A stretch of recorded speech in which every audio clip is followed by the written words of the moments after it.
All right, Marty, what's going on, buddy? Hey, first of all, Yo. happy birthday today, my friend. Thanks, brother. Yeah. Absolutely. I really appreciate you spending some of your time with me today, man. I appreciate it. Yeah, man, 31, it's crazy. So let me ask, what do you do on a birthday in the conditions that we're in right now? Dude, You're locked right? down, man. I'm sorry. This is brutal.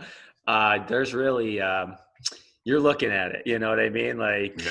we're my wife took off but she works from home. So I mean so we're gonna try to figure it out, We're gonna go and see what's on Amazon, maybe get a little crazy, see what's on Hulu. Who Oh, knows? man.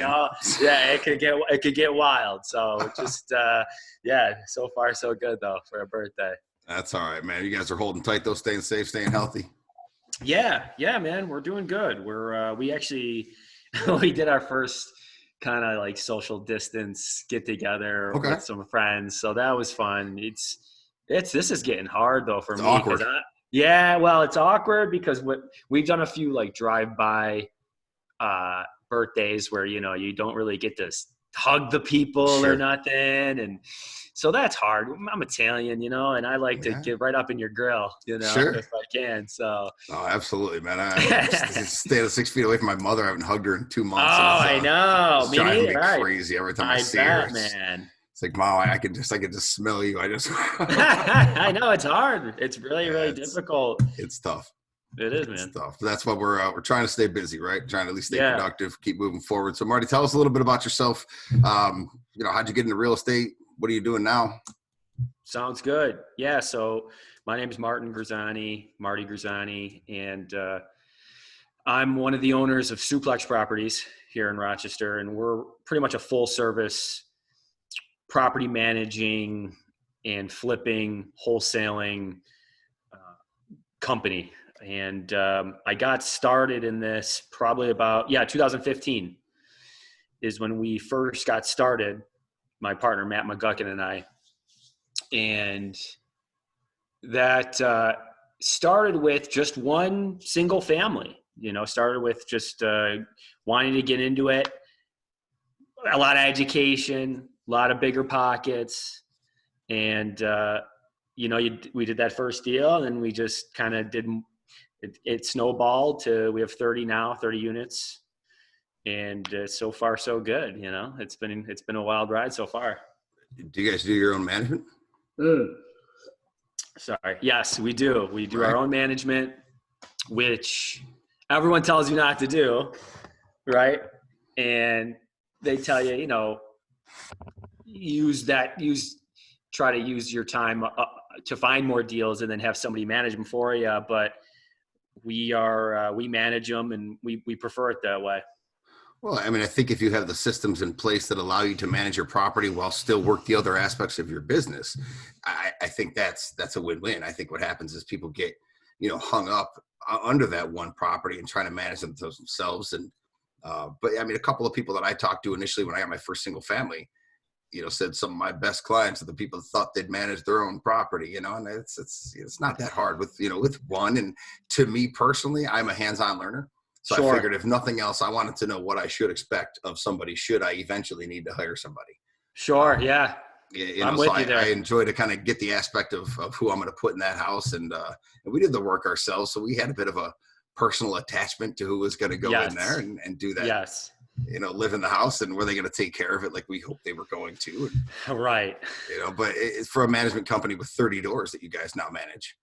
So if you've got the systems built on that side of it as well that allow you to continue to acquire new properties as well as managing your existing ones, correct? Yes, and you don't learn systems overnight, and we are constantly still trying to be better at organization. We're a bunch of meatheads at Suplex Properties. We're very good at sales. We're very good at getting after it. We're very good at getting on the phone. That is where we strive. We close very well, and we have good relationships with our tenants. But there's a lot of organizational behavior is a very difficult thing to do in this business when you don't like that. When you don't like spreadsheets, you don't like numbers, you don't like Excel, that kind of crap. It's very difficult, but you just got to kind of press through that. And I think hiring a bookkeeper and having someone to kind of give us those profits and losses on those properties and all that. And that's been very helpful, like kind of being on top of us on, hey, this is very important. I mean, we relearned that. I think it was our second year, our CPA is like, guys, you're not going to make it if you're not taking better care of tracking this stuff. You know, we were just, did it come in? We were writing it on a whiteboard, like, hey, 309 Curlew, August, did they pay? Check mark, check mark, check mark, check mark. So, I don't like people getting hung up on like, oh shoot, I got to get all these systems in place and this, that, and the other. This guy I met, his name is Ben. He's a hard money lender. He's like, just buy.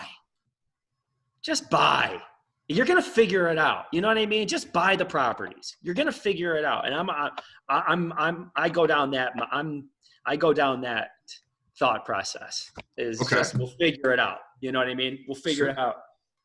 Sure. I actually, that's how we got our very first property. And I was going to ask you to talk about yours as well, but that's how we got ours. We were out just, looking and networking and picking apart deals. And from what I knew to analyze, and at the end of the day, we got this house and I hadn't walked a contractor through prior to closing. I love it.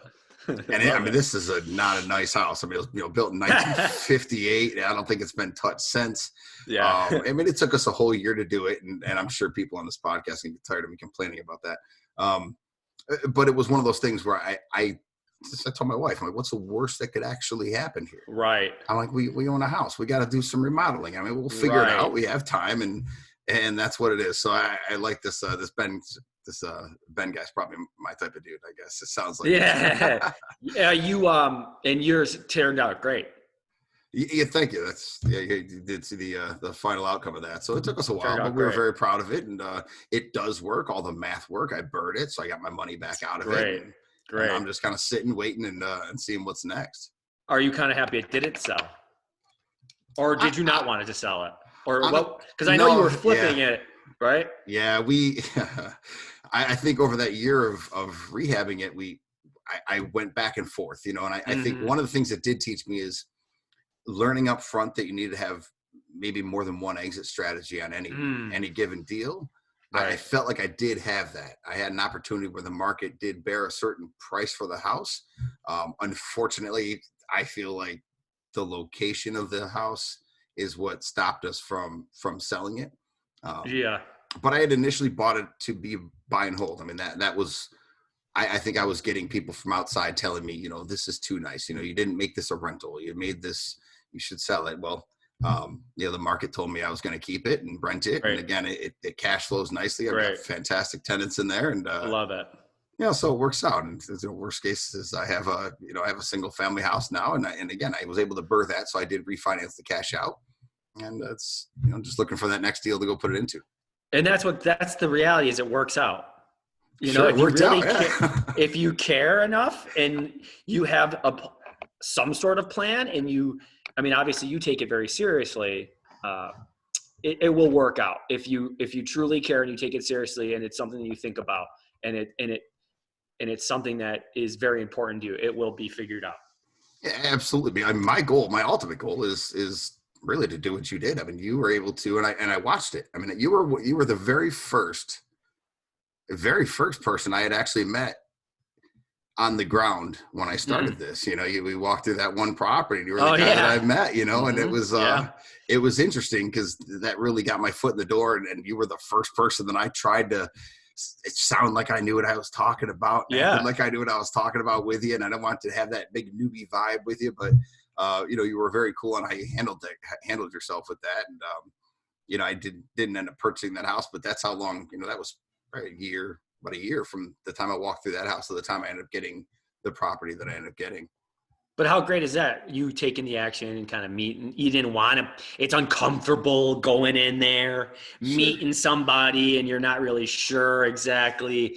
Oh man, everybody has that feeling when they start in anything. I'm a fraud, like I don't know what I'm doing. And this, like every day people wake up feeling that. I wake up feeling that way.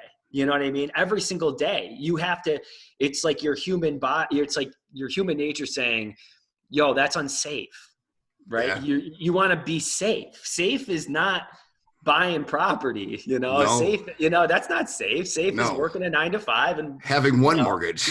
yeah, having one mortgage and that's, That's and safe. so that's safe. And the more stuff you do that is unrelated to, real estate or not, but like stuff that is putting you outside your comfort zone, that's how this stuff becomes a little easier I was lucky though, because I wrestled in high school, and I think that's been a big thing for me in my life is, cutting weight and doing wrestling in front of hundreds of people and, taking losses, losing, right?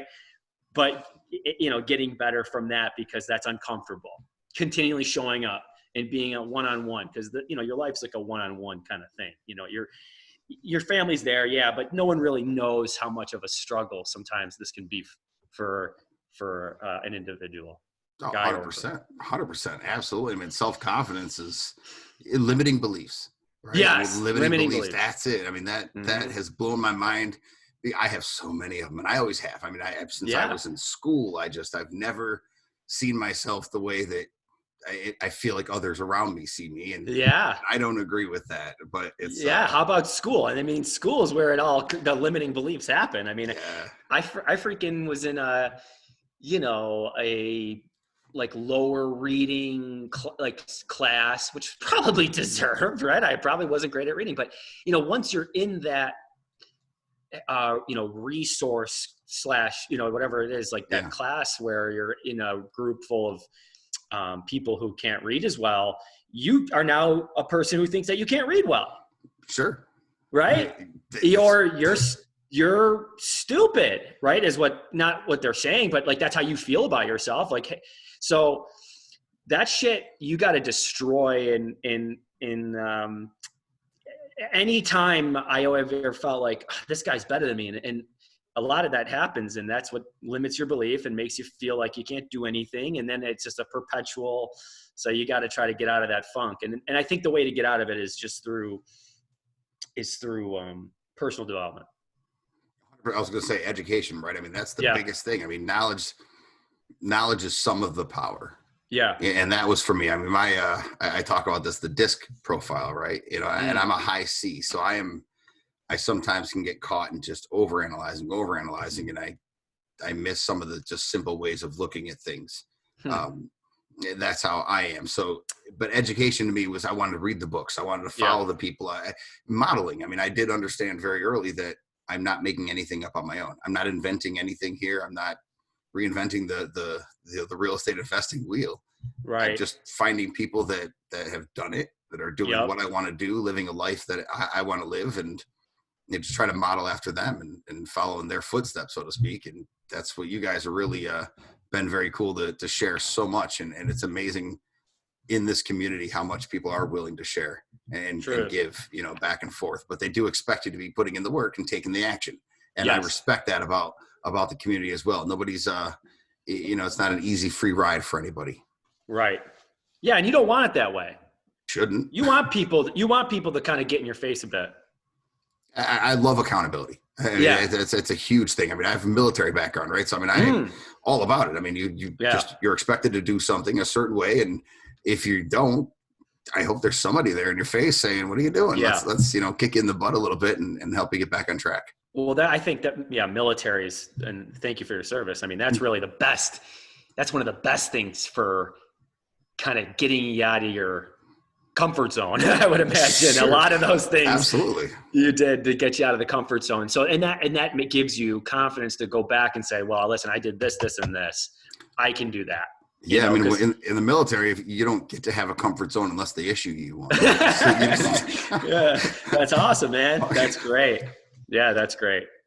How did you come across that very, very first deal, and what did you do with it?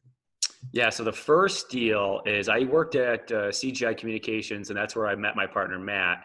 And we were making good money in sales. And so I was always like looking into how to be better with my money. And I was really looking in financial education and really trying to figure out what did the, smart people do when they have money. And one of the things I kept reading was real estate, rentals and all that. And my wife or at the time, my girlfriend, her brother owned a property management company, and shout out to Scott and his company. And he's like, hey, I know you've been talking about real estate, and he's like, I got something that's this property I was managing, and it's the owners in tax foreclosure. And this was ATF, American Tax Funding, took it back at the time. They would buy the taxes, the liens from the city. And he's like, this is very lucky because he was there for me, right? He was someone I could bounce an idea off. And he's like, this is when somebody that has 100 properties says this is a no-brainer, you kind of just go, oh, wow, okay, this is a no-brainer. So an unfair advantage that we had over a lot of people was Scott and his mentorship. That was part of your network. That was part of, yeah. And a big part of this is networking. Sure, right? That's fair. Yep, that's true. So, I mean, that's a big lesson I think anybody needs to continue to take out of this. And I know that I hammer this with everybody, every show, because everybody talks about it, is networking. Get out there, go to the meetups, get online, get involved. Don't hide in the shadows, and right. Just get out there and try to be involved in network, because you never know that next, well, I was going to say hand you might shake or elbow you might bump. Yeah. Could be the next connection you need to kind of help each other, maybe take the next step in what you're trying to do in business. I agree with that. Yeah. And that was a funny one too, because in that, I guess I'll save it because I know one of your questions is going to be something about that. So I'll save that for later. About advice? No, about like your favorite deal. And that okay. That is. All right. So hang on to that. Right. Why don't we just describe wholesaling? I mean, that's why I really wanted you specifically to come on here, is because I just know that you're killing it. You help a lot of guys around that table at the REI coffee club there. And sure. I know that you've helped them get their first, second, third deals, and you're a great connection for anybody trying to get in to real estate and looking for buy and hold, because they could, essentially find you and you may wholesale that deal. What does that look like? Yeah. So wholesaling is essentially finding a deal that has enough equity that will make sense for the end buyer or the end strategy that buyer is looking to implement. So for a flipper, they're going to typically want a deal that the ARV, so we'll just say it's $100,000 after repair value of a neighborhood house that's $100,000. All right, great. Just keep the math easy on the show. Yeah. So for me, especially, so $100,000 house, that flipper has to usually get that times 0.70. All right. There's like that built-in equity in that 0.70. So he's got it. So now it's at 70,000 minus his repairs. Right. So now then minus his repairs, whatever that would look like. So let's just say it needs about $10,000 in repairs. So now he's got to get it at $60,000 to make any money on this deal. Right. Sure. So as a wholesaler, so a lot of wholesalers don't know that. They don't know that. But then what you got to do is subtract your fee. So if your fee is $5,000 to $7,000 to $10,000, so now I have to get that house at $45,000, $50,000. So that's what I think of wholesaling is I got to get this deal basically for half of what it's worth, always. So if the ARV is 200, I got to get it for 100.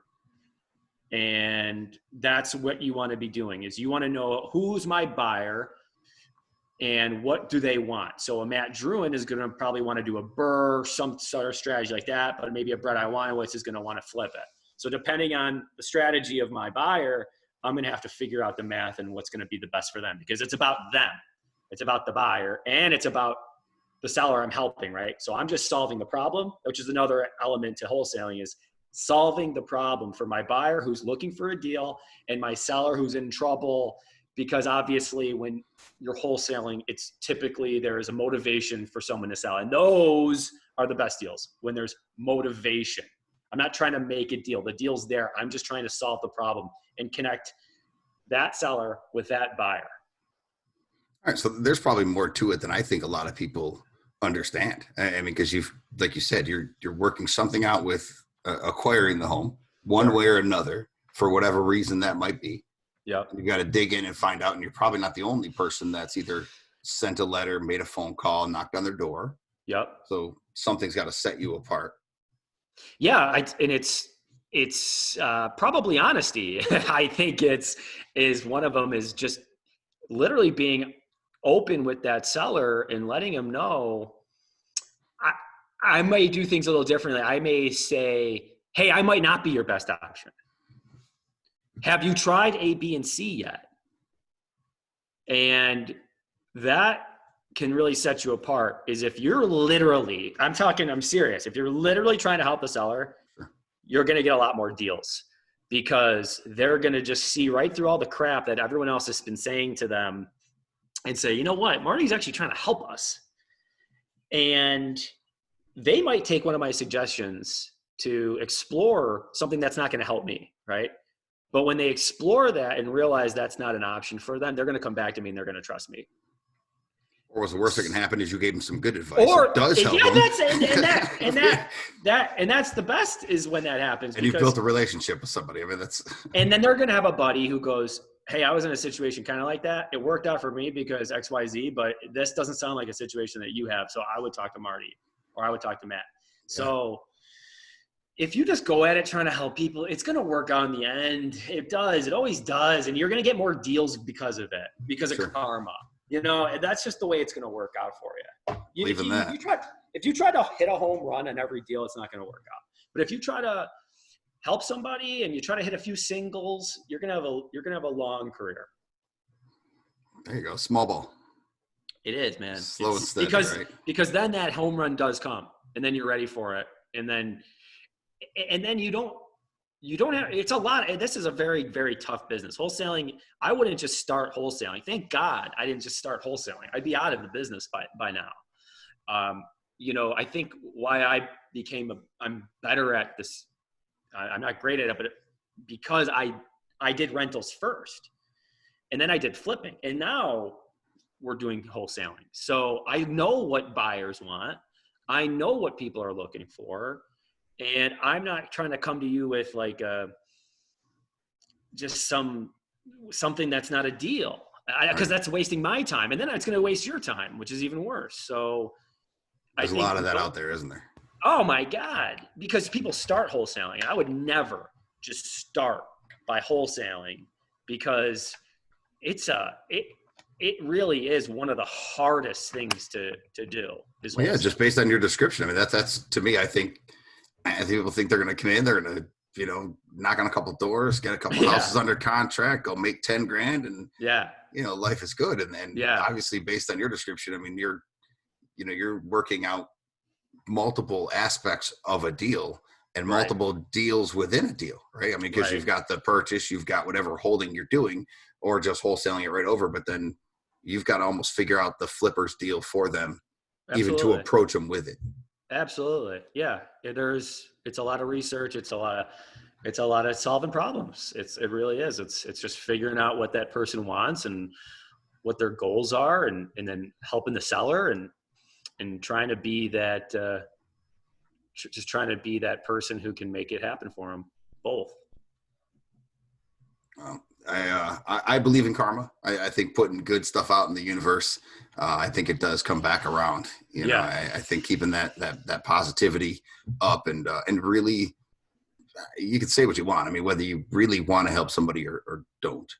Yeah, it is what it is. I mean, you either do or you don't. But I think you're right. Karma does come back around and tenfold sometimes, in my opinion.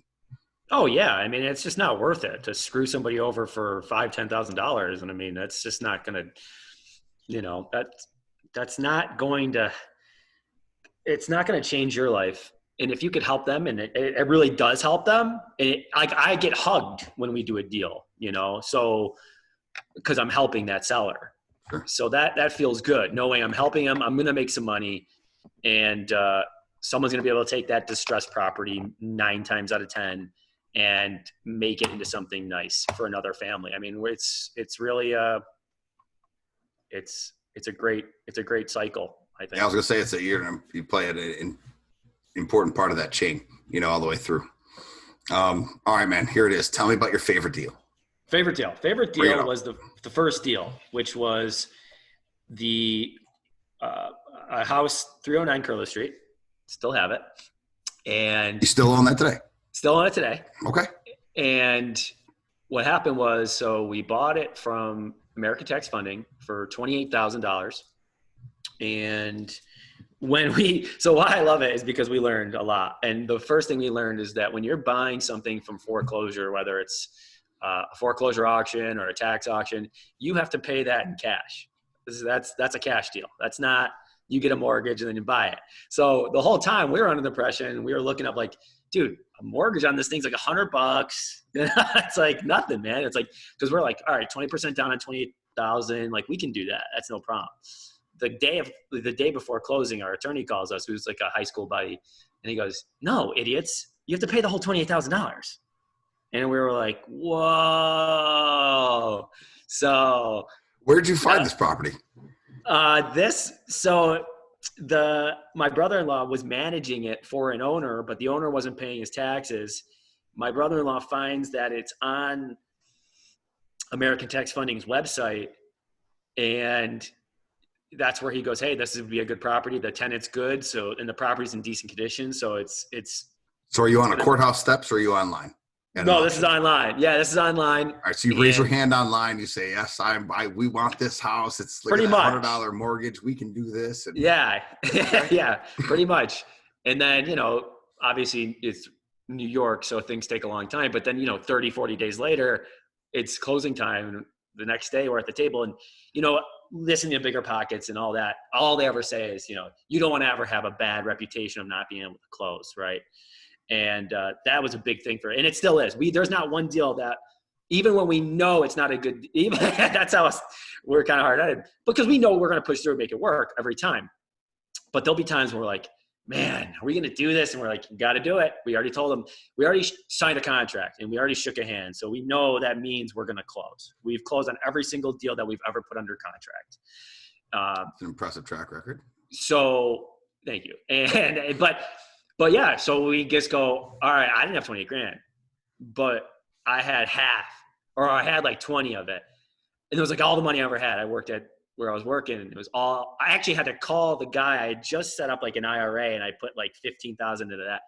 So I literally just did that the week before. I called the guy, I go, dude, I need my money back. He's like, oh man, I felt bad, but whatever. And so I got my money back. And then that's where I went to Matt. And this is where Matt stepped up and he was like, dude, this is all literally the money. I have $10,000. Like he just moved up here. His dad passed away. He was in South Carolina. He moved up back here to Rochester. And that was it, man. And we were committed and we did it. We did the deal. And it was a beautiful thing. It worked out great. What'd you do with the it? Rest, we held it. We still hold it. We bought another. So we did that one. We found out about hard money. We found out about other people's money. We found out about that. And that seemed like that was great. We did that. We bought another one. We bought two more from ATF. So that was great that we did that deal, because then we had a great relationship with them. Because you closed. If we didn't, we closed, right? A lot of people, dude, there's so many people that say they're going to buy stuff and they never do anything. There's so many people that go to a seller and was like, hey, I want to buy this. They, waste so much time. There's so many people that do that. So when you close, you just go through the roof with confidence on the seller, on you, on anybody who's going to bring you a deal, because they know you close. So anyway, long story short, we ended up doing that. We refied, we got our money back on 3. We have a blanket mortgage and we've had that since, and we've had it now. We've had it since. And I mean, it's had its ups and downs with the tenants in there, but we had a good tenant in there for 7 years or whatever. She had been there 7 years before. She had just left. So it's a great house though. It's a money house. That's cool. That's cool, man. Anything else you want to cover? I've got some companies here that are listed here. I know that you've got a website, We Buy ROC Homes, right? Yeah. So Upstate Home Buyer is like our brand, but we're Suplex Properties. I mean, Upstate Home Buyer is really for the seller, so they know, oh, you guys buy homes. Like Suplex Properties, that could be a little confusing on what we do. So yeah, our Upstate Home Buyer. So my two companies, the two we have, the only two are Upstate Home Buyer, Suplex Properties. Those are the two that I work with. Okay. I'll make sure we get those in the show notes. And best email for someone to reach out to you if they want to, either learn about wholesaling or if they want to look for a property, right? I mean, these people, if there's somebody's looking to get a rental, buy their first property, buy a first flip, you'd be the guy to reach out to and at least get on an email list and start talking about that as long as they've got the criteria narrowed down, right? Yeah, absolutely. I mean, my phone number, 585-402-2985. Just do that. Just call me or text me. I mean, I got a lot of people that go in bigger pockets and then they'll say, hey, I got a lot of questions for you. I go, call me. And they don't call. It's just wild. Like, I was the guy calling, trying to figure it out. Like, I get it though. It can be, it can be scary, I guess, in the beginning, but how good and easy of a filter is that? Just tell someone, yeah, give me a call, and you're gonna weed them out, right? I mean, somebody that actually picks up the phone to call you, and that's a voice contact, which nowadays is just not. It's just not the way people communicate, and it's too bad. But yeah, it's very bad. It's very bad. It's very bad, and I think it's easy to send an email and like do nothing with it. Hey, what do you look for when you're buying properties? Hey, what do you blah, blah, blah. Call me. I'll tell you. Sure. Like, I'm not going to answer this long question and then I'm going to get another one. Like, just call me. What do you want? What do you want to do, man? I get it. It's hard to know what you want to do in the beginning, and wholesaling. Oh, that looks hot. And then flipping. Oh, shoot, I just saw a show on that. That looks sick. And then, oh, rentals, man, long-term. That's so cool. And commercial. And it is. It's very hard. I did the exact same thing. I was all over the board. I mean, I was getting emailed about every type of property. Right. It made no sense. So, I mean, once I, narrowed everything down and said, this is what I'm going to do for this. Once I got done with that, now I'm dead set on on buying a self-storage facility. Love it. I've got 4 states, probably 18 counties. I'm sending a big mailer out to, and I've got phone lists because yes, I'm going to pick up the phone and start calling owners of facilities. But I've stopped all the other emails. I've stopped everything, and I'm just focused on getting this one facility. Yeah. And I have to keep reminding myself every day, because I start getting lost on that rabbit hole a little bit with how much information's out there, and it pours in quickly. Well, you see a lot of people doing all these things, and then you feel bad because those things take a longer time. Self-storage, apartment buildings, those are not, those take a long time. And that's what I didn't like about, I like transactions. I like having stuff. I like calling. I like talking. I like moving. And that's something that I enjoy. But a Druin doesn't like that. Right. He likes talking and he likes building relationships, but he looks at bigger things. I like just being busy, in sales at CGI. That's what we did. We were on the phone, we were closing 30 minutes in, bang, bang, boom, credit card, $5,000, boom. So I want to get on the phone. I want to develop a relationship, and then I want to figure out what our next step is. And if it doesn't work, bye. And if it does, great. And that's how I want to continue it. So that's how Matt and I like to work. We like to move, me and Matt McGuckin, he's the best. He's the best closer out of anybody in Rochester. By far the best closer. By far. I'm good. He's great. He is by far our him and his wife are really just one of the best things that could happen to me. And I mean, my wife is obviously number one, but him that family, that part has been such a huge part of our success for Super Properties and Upstate Home Buyers, Matt and his wife Amber. That's cool, man. It's not always what you know. It's definitely who you know, right? And who you partner up with, and making sure that your goals align. And it sounds like you found a good one in this guy. So far, so good. Awesome, man. Well, listen, I really appreciate you again. Man, this is your birthday, so happy birthday. Go enjoy it, buddy. I hope you got something good in that cup there. And get wild on Hulu today, all right, man? Yeah, man, absolutely. Thanks for having me, buddy. Right, a lot of fun. Always a pleasure, buddy. We'll talk to you soon. All right, brother. We're out.